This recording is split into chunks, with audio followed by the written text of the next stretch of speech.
হুজুর জিজ্ঞাসা করে, ও বাবা আব্দুল কাদের, কি করে তুমি কোরআন মুখস্থ করলে? হুজুর আমার আম্মা জান কোরআনের হাফেজা ছিলেন, আমার আম্মা জান কোরআন তেলাওয়াত করেন, আমি আব্দুল কাদের মায়ের জবানে তেলাওয়াতকৃত কোরআন আমি আব্দুল কাদের মুখস্থ করেছি। মা কোরআনের হাফেজা, ছেলেও কোরআনের হাফেজ। আর আমাদের জমিন দেখেন, মা গানের হাফেজ, মেয়েও গানের হাফেজ। ঠিক বলেছি না ভুল বলেছি? এই খোকাটা 27 বছর হজ করতেছি আমি, একেবারে ভুল বলবো?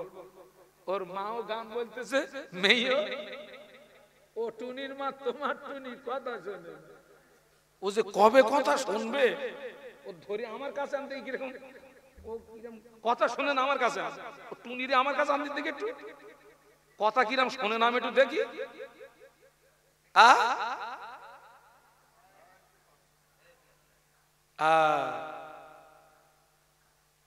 ও আমার ভাইরা,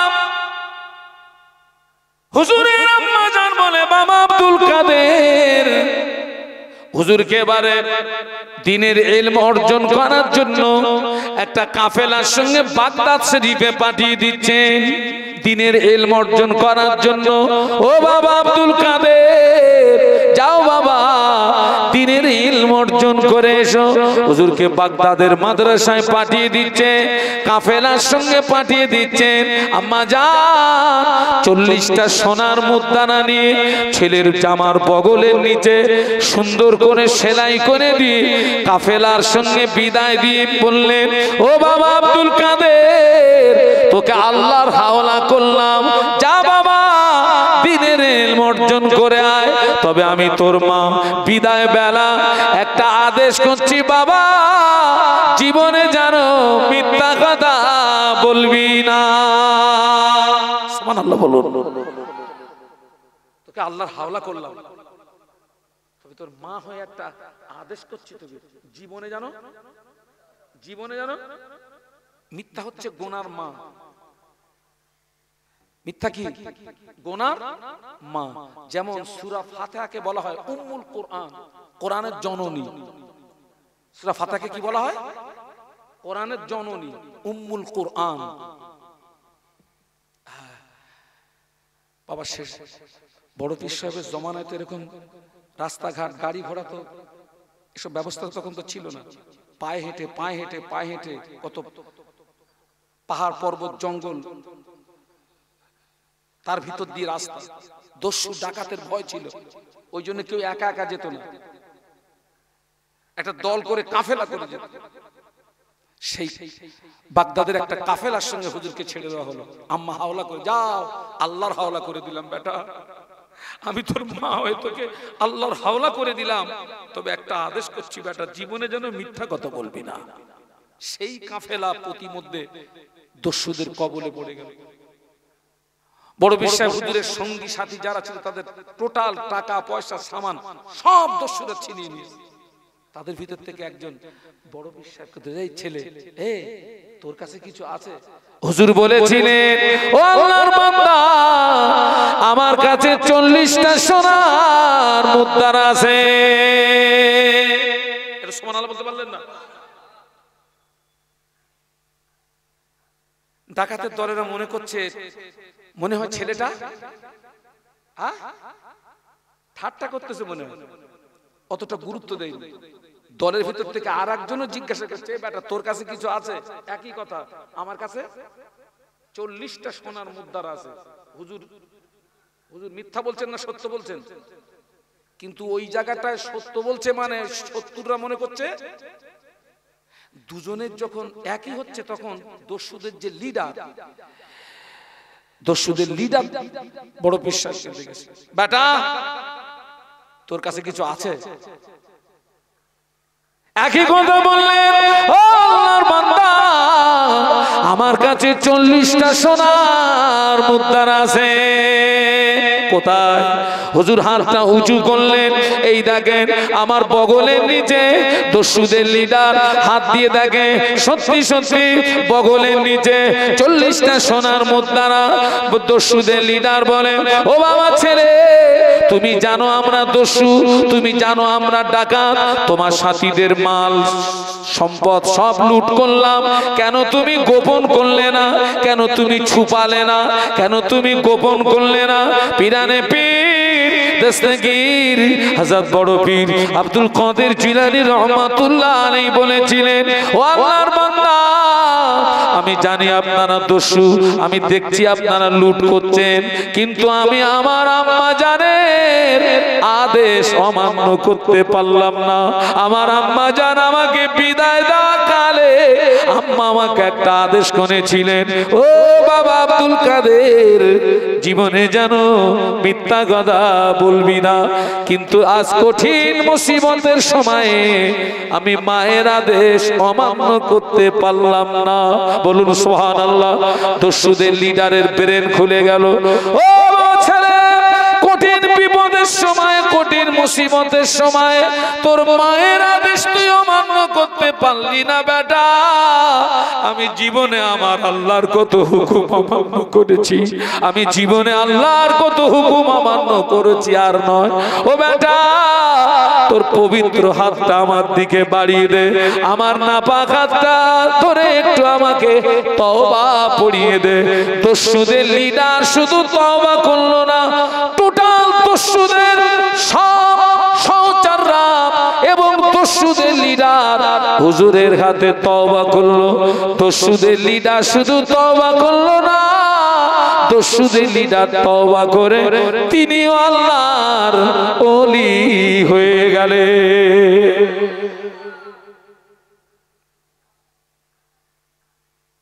মায়ের আদেশ জীবনে যেন মিথ্যা কথা বলবি না। আজকে আমরা শত শত মিথ্যা কথা বলি না, বলি আমার কাছে ফোন করেছে, হুজুর কোথায়? আমার ছেলে বসে রয়েছে, মেয়ের বসে রয়েছে, আমি রয়েছি বাড়ি, বলতে আমি 7 দোকানে। সবচেয়ে বেশি মিথ্যা কথা হয় কিসে? ফোনে। আমরা মিথ্যা বলি বলে আমাদের কাছ থেকে ছেলেও শিখতেছে, মেয়েও শিখতেছে, ছেলেও শিখতেছে, মেয়েও শিখতেছে। আজকের কথা বলছি। ছেলেকে বাপ টাকা দিয়ে বলতেছে 1 প্যাকেট সিগারেট নিয়ে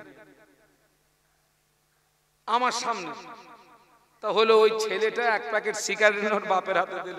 আচ্ছা, ওই ছেলে একদিন টানবে না? টানবে না? বাপ তো রোজ টানতেছে, একটু দেখি দিন কি নাম, একটু দেখি।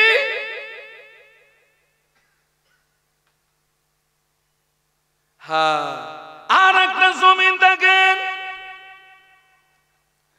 আমাদের খোলাপাতার জমিন ধন্য করে শুয়ে আছেন হযরত বজলুর রহমান দারগাপুরি রহমাতুল্লাহ আলাইহি। নাম শুনেছেন না? শুনেছেন?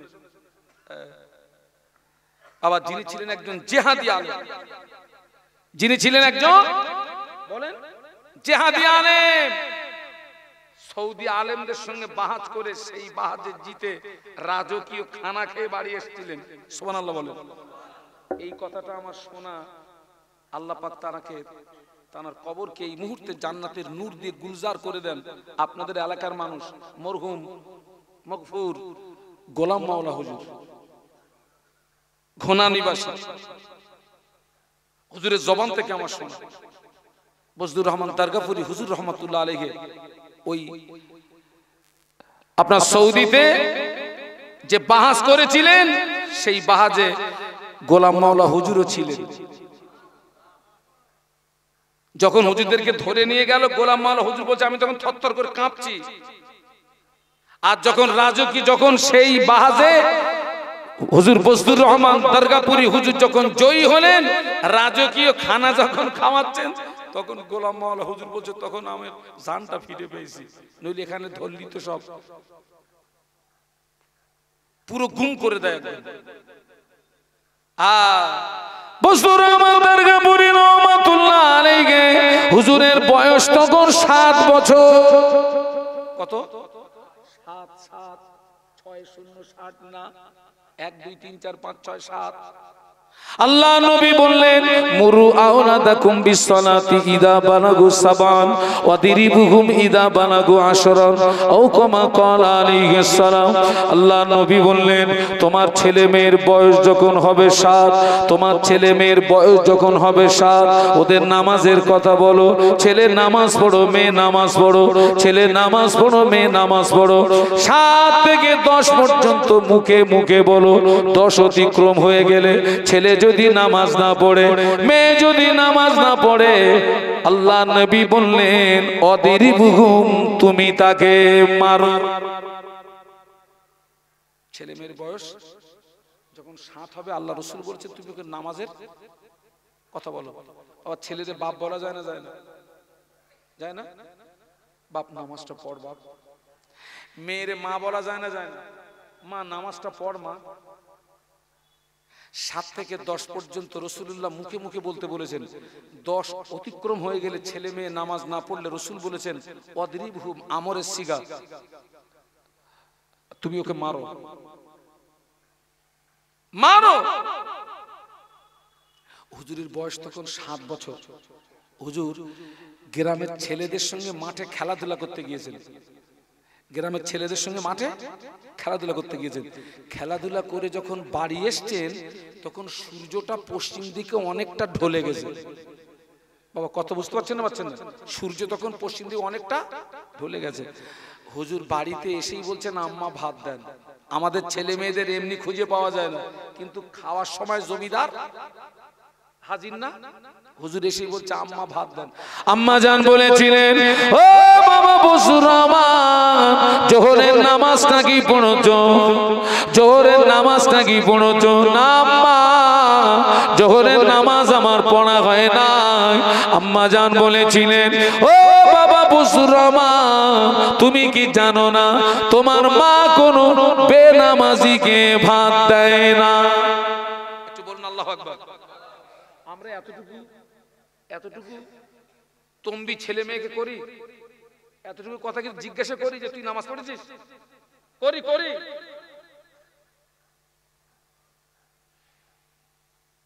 এই যে জানুয়ারি মাস চলে গেল, ওই যে পিকনিক হয় না, কথা বলে না তো 3-4 দিন না 1 সপ্তাহ বেরিয়ে গেছে, ছেলে আর মেয়ে বেরিয়ে গেছে পিকনিক করতে। ছেলে আর মেয়ে। আচ্ছা ওই 1 সপ্তাহ পর কোথায় ছিল কারোর কোনো খোঁজ খবর নেই। ও যা বাড়ি এসছে, ও ছেলে আর ও মেয়ে ভালো আছে বলে মনে হয় সব। আল্লাহরে শুনলে অবাক হয়ে যাবেন, বিয়ে করার 3 মাস পর বাচ্চা হয়েছে। কমাস পরে? আচ্ছা 3 মাসে কারোর বাচ্চা হয়? আসলে ও হচ্ছে ওই যে পিকনিকে গেছিল, ওখান থেকে প্রোডাকশন নিয়েছে, আর স্বামীর বাড়ি এসে ডেলিভারি দিয়েছে। হচ্ছে পিকনিকের মাল। এই হাসতেছিস কেন? সত্যি কথা বলতিস। ও পিকনিকের মাল। দীঘায় চলে গেছে, দীঘায় কোনো খবর নেই। ওখান থেকে প্রোডাকশন আনতেছে আর স্বামীর বাড়ি ডেলিভারি দিচ্ছে। 3 মাসে বাচ্চা। কিয়ামত এসে গেছে বাবা। মেয়ে রবিবারেও ক্লাস করতেছে। আচ্ছা আপনাদের এই যে এখানে আমার সামনে অনেক লোকের চুল পুরো পেকে গেছে, রবিবারে কোন কলেজ হয় বলেন দিন?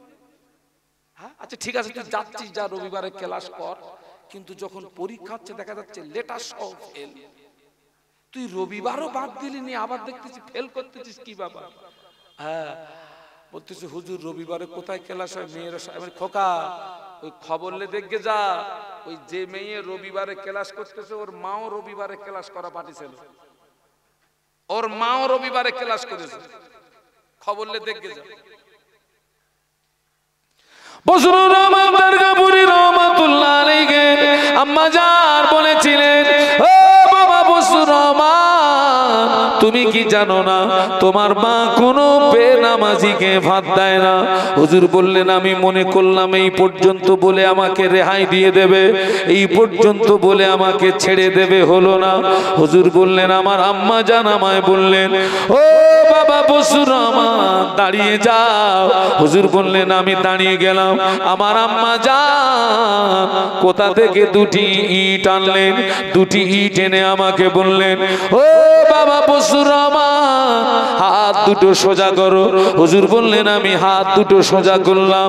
আমার আম্মা জান আমার দুই হাতে দুটো ইট তুলে দিলেন। আমার দুই হাতে দুটো ইট তুলে দিয়ে বললেন ও বাবা বসুর আমার ইট যদি পড়ে যায় শাস্তি আরো দ্বিগুণ হবে। 7 বছরের ছেলে হাতে ইট রাখতে পারে না। হুজুর বললেন আমার হাত থেকে ইট পড়ে গেল। আমি থরথর করে কাঁপছিলাম, চোখের পানিতে নাকের পানিতে একাকার হয়ে গেল, চোখের পানিতে নাকের পানিতে একাকার হয়ে গেল। আম্মা জান আমায় বললেন ও বাবা বসুর আমার যাও গোসল করো। হুজুর বললেন আমি গোসল করলাম। আম্মা জান বললেন বাবা বসুর আমার যাও জোহরের নামাজ আদায় করো। হুজুর বললেন আমি জোহরের নামাজ আদায় করলাম। তারপরে আমার আম্মা আমাকে খানা দিলেন। হুজুর বর্ণনা করেন ওই দিন থেকে আমি বসুর আমার জীবনে কোনোদিন এক ওয়াক্ত নামাজ কাজা হয় নাই। মালিক একটু পেঁচ দিয়ে দিলেন, ক্ষমা হবে বেটা। দুটো শর্ত আছে। কটা আপনারা শুনেছেন না? 1 নাম্বার শর্ত কি? 12 বছর কথা বলে না। 12 বছর আমার এই বাগানে। আচ্ছা ভাই আপনারা মনে করেন আপনাদের এই দুর্গাপুরের কারোর বাগানের এক কাঁদি কলা আমি চুরি করে খেয়েছি, আমি যদি ওর কাছে ক্ষমা চাইতি ভাই তোর বাগানের এক কাঁদি কলা চুরি করে খেয়েছি আর মাফ করে দে, ও যদি বলে 5 বছর আমার এই বাগানে তোমার ফাও খাটতে হবে, ওর মারবো না তো সাহস বলো। 1টা 2টো বছর না, কটা বছর? পীরানে বিদ্যুৎ বড় পীর আব্দুল কাদের জিলানী রহমাতুল্লাহ আলাইহির আব্বা জান মনে মনে চিন্তা করছে আল্লাহ পাক আমি যদি বাগানের মালিকের দাবি যদি না মানি, মালিক যদি আমাকে মাফ না করে আল্লাহ তো আমায় মাফ করবে না। একটা হলো হকুল্লাহ আর একটা হলো হকুল ইবাদ, একটা বান্দার হক একটা আল্লাহর হক। ও আমার ভাইজানেরা হুজুরের আব্বা জান 12 বছর গোলামি করাতে রাজি হয়ে গেলে। একটু মহব্বতে বলুন না। 12 বছর জায়েদ করে কাটলো। আবার একটা শর্ত কি মনে নেই? আমার এইরকম একটা মেয়ে আছে, কানে শুনতে পায় না, চোখে দেখতে পায় না, হাত দুটো ঠিক নেই, পা দুটো ঠিক নেই, এরম একটা মেয়ের বিয়ে করতে হবে। ও যা মেয়ের বর্ণনা দিয়েছে আমার কাছে ছেলেদের যদি বলা হয় খোকা 10 লাখ দেবো, এইরকম একটা মেয়ে তোর জন্য ঠিক করেছি, নেবে বলে মনে হয়?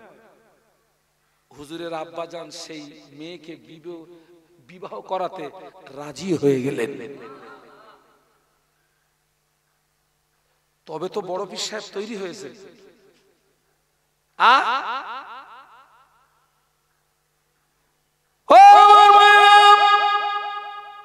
বড় পীর সাহেবের আব্বা জান তিনিও আল্লাহর ওলি, বাপ ওলি, ছেলে ওলি, ফুরফুরা শরীফের মুজাদ্দিদুজ্জামান আল্লাহর ওলি। তানার 5 কলিজার টুকরা তানারাও আল্লাহর ওলি। জমিন দেখেন বাপ ওলি, ছেলে ওলি, বাপ ওলি, ছেলে ওলি। আর আমাদের জমিন দেখেন বাপ মাতাল, ছেলেও মাতাল, বাপ ছাড়া পাটি, ছেলে ডবল ছাড়া পাটি। বাপ নামাজ পড়ে না, ছেলে নামাজ পড়ে না, বাপ শরীয়তের দাঁত ধরে না, ছেলের শরীয়তে দাঁত দাঁড়ে না, বাপের চরিত্র ভালো না, ছেলের চরিত্র ভালো না, মা নামাজ পড়ে না, মেয়েও নামাজ পড়ে না, মা পর্দা করে না, মেয়েও পর্দা করে না, মায়ের চরিত্র ভালো না, মেয়েরও চরিত্র ভালো না। ঠিক বলছি না ভুল বলছি?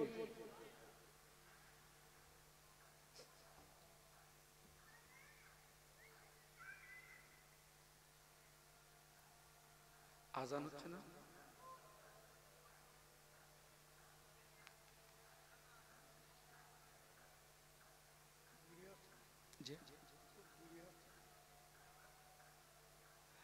একটু দরুদ শরীফ আল্লাহুম্মা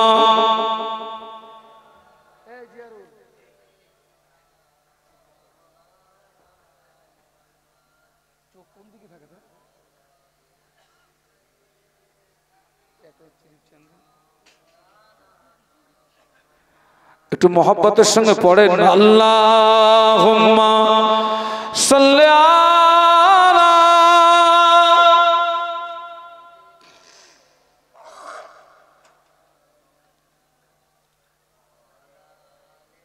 কষ্ট হচ্ছে নাকি আপনার দরুদ শরীফ পড়তে? হসপিটালের বেদের মতন সব চিঠি করতেছেন কেন সব? হ্যাঁ, জোরে জোরে আল্লাহুম্মা সাল্লি আলা মাশাআল্লাহ মাওলানা মুহাম্মদ আলা আলি।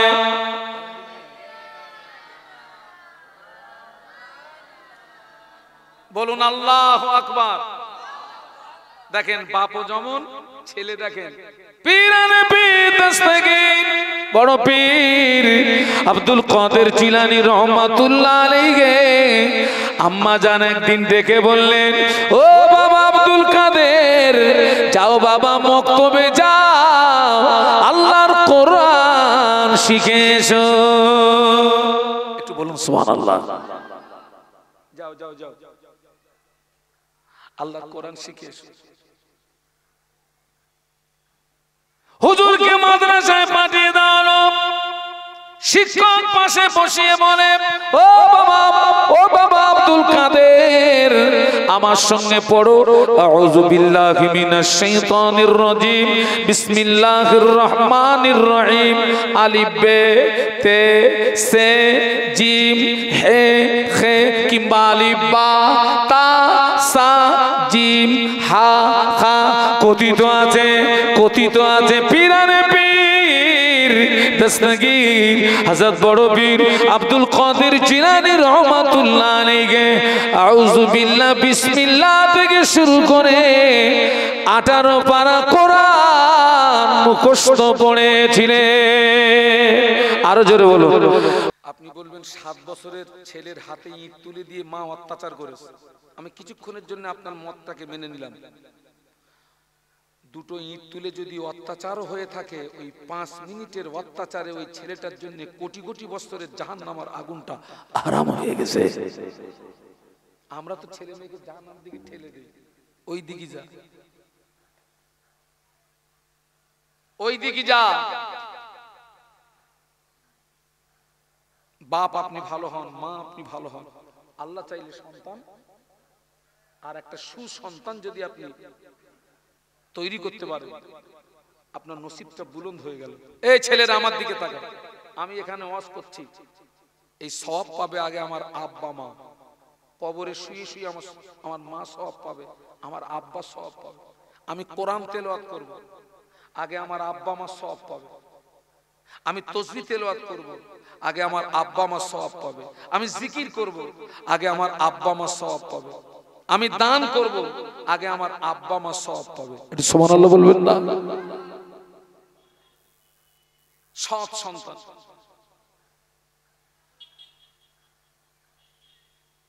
আমি যে কথা বলার জন্য এ পর্যন্ত এসেছি, আজকে আমরা যে প্রতিষ্ঠানে এসেছি, যে আঙিনায় এসেছি আমরা, এটা হচ্ছে সেই সৎ সন্তান তৈরি করার কারখানা। সৎ সন্তান তৈরি করার কারখানা। আপনাদেরকে বলে যাচ্ছি, সবাই আপনার প্রতিষ্ঠানের দিকে খেয়াল রাখবেন। আর আপনাদেরকে বলবো, আপনার ছেলে মাস্টার হোক, ডাক্তার হোক, উকিল হোক, ইঞ্জিনিয়ার হোক, পাইলট হোক, এগুলোরও প্রয়োজন আছে, তবে কোরআনের শিক্ষাকে বাদ দিয়ে নয়। দ্বীনি শিক্ষাকে, প্রাথমিক দ্বীনি শিক্ষা, জায়েজ না জায়েজ, হারাম হালাল, পাক না পাক, এই যে প্রাথমিক দ্বীনি শিক্ষা, এটা অবশ্য রাখতে হবে। আবার বলছি, আপনার ছেলে ডাক্তার হোক, উকিল হোক, ইঞ্জিনিয়ার হোক, পাইলট হোক, প্রয়োজন আছে, কোরআনের শিক্ষাকে বাদ দিয়ে নয়। আজকের অবাক হয়ে যাবেন, আশ্চর্য হয়ে যাবেন, আজকে দ্বীনের ইলম আমাদের ভিতরে না থাকার কারণে, দ্বীনের জ্ঞান আমাদের ভিতরে না থাকার কারণে আমাদের দ্বারায় অনেক ভুল হয়ে যায়। নামাজে ভুল হয়, রোজায় ভুল হয়, হজে ভুল হয়, যাকাতে ভুল হয়, দানে ভুল হয়। আল্লাহু আকবার। মাদ্রাসার জন্য কালেকশন করতে গেছি, তো একটা বাড়িতে গিয়ে সালাম দিয়েছি,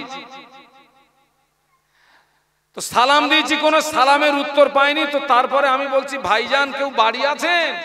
তো হঠাৎ নজর পড়ে গেল ওই ঘরের বারান্দায় একজন মহিলা নামাজ পড়ছে। তো সেই মহিলার নামাজের ভিতরেই আমাকে বলছে, আপনার ভাই বাড়ি নেই।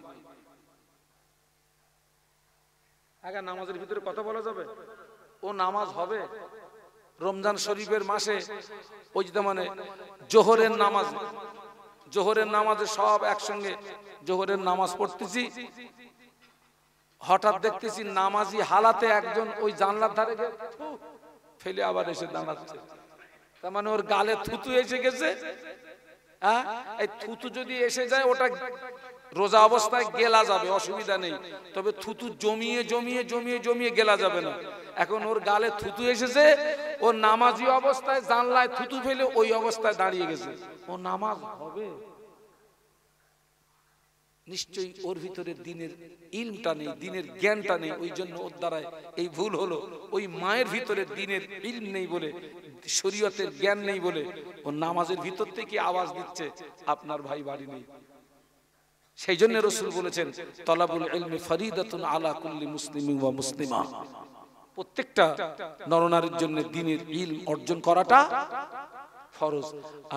আমি আপনাদেরকে অনুরোধ করব, আপনারা প্রতিষ্ঠানের দিকে খেয়াল রাখবেন, শ্রম দিয়ে, অর্থ দিয়ে, বুদ্ধি দিয়ে সহযোগিতা করবেন। আল্লাহ পাকের রহমত হবে, আল্লাহ পাকের রহমত হবে। আর আল্লাহ পাকের দরবারে দোয়া, আল্লাহ আমার ছেলেকে নামাজি বানাও, রোজাদার বানাও, পরহেজগার বানাও, মুত্তাকি বানাও। গোটা পরিবার যখন শরিয়াতের বাউন্ডারির ভিতরে চলে আসবে, তখন দেখবেন আপনি একটা নতুন জগৎ দেখতে পাবেন। কি জগৎ? ফজরের আজান হয়ে গেল, ফজরের আজানের আওয়াজ শুনে বাপ নামাজে দাঁড়িয়ে গিয়েছে, ছেলে নামাজে দাঁড়িয়ে গিয়েছে, মেয়ে নামাজে দাঁড়িয়ে গিয়েছে, মা নামাজে দাঁড়িয়ে গিয়েছে। ফজরের আজানের আওয়াজ শুনে ছেলে নামাজে দাঁড়িয়ে, মেয়ে নামাজে দাঁড়িয়ে, আব্বা নামাজে দাঁড়িয়ে, মা নামাজে দাঁড়িয়ে গিয়েছে। ওই নামাজি বাড়িটাতে আল্লাহ পাকের আসমান থেকে রহমত বরকত নাজিল হয়। ও আমার ভাইরা, আগে অনেক বাড়ি থেকে ফজরের নামাজের পরে কোরআন তেলাওয়াতের আওয়াজ শুনতে পাওয়া যেত, অনেক বাড়ি থেকে মাগরিবের নামাজের পরে কোরআন তেলাওয়াতের আওয়াজ শুনতে পাওয়া যেত। এখন খুব একটা কোরআন তেলাওয়াতের আওয়াজ পাওয়া যায় না। ফজরের নামাজের পরে যে বাড়িতে কোরআন তেলাওয়াত হয়, ফজর থেকে মাগরিব পর্যন্ত ওই বাড়িটার চারিপাশে বিএসএফ, বর্ডার সিকিউরিটি ফোর্সের মতো আল্লাহর ফেরেশতারা পাড়ায় দাঁড়িয়ে যায়। যে বাড়িতে মাগরিবের নামাজের পরে কোরআন তেলাওয়াত হয়, ওই বাড়িটায় মাগরিব থেকে ফজর পর্যন্ত ওই বাড়িটার চারিপাশে আল্লাহর ফেরেশতারা পাড়ায় দাঁড়িয়ে যায়। আজকে সে কোরআন তেলাওয়াত উঠে গেছে বাবা। এখন সে কোরআন তেলাওয়াতের পরিবর্তে কিসের আওয়াজ আসছে বলুন তো? কোরআন তেলাওয়াতের আওয়াজের পরিবর্তে নাউজুবিল্লাহ এখন এসছে গানের আওয়াজ। অধিকাংশ বাড়ির ভিতর থেকে এখন কিসের আওয়াজ আসছে? অত্যন্ত দুঃখ এবং কষ্ট, আমাদের ঘরগুলো আমরা অধিকাংশ ঘরগুলো আমরা গানে ভরিয়ে ফেলেছি। মসজিদের ভিতরে গান ঢুকিয়েছে কে? মোবাইল না বলছে মুসলমান। কে ঢুকিয়েছে? এটা দুঃখ, এটা আফসোস। জানাজার নামাজ হচ্ছে, জানাজার নামাজেও গান বাজতেছে, ফোন এসে গেছে, দুঃখ আফসোস।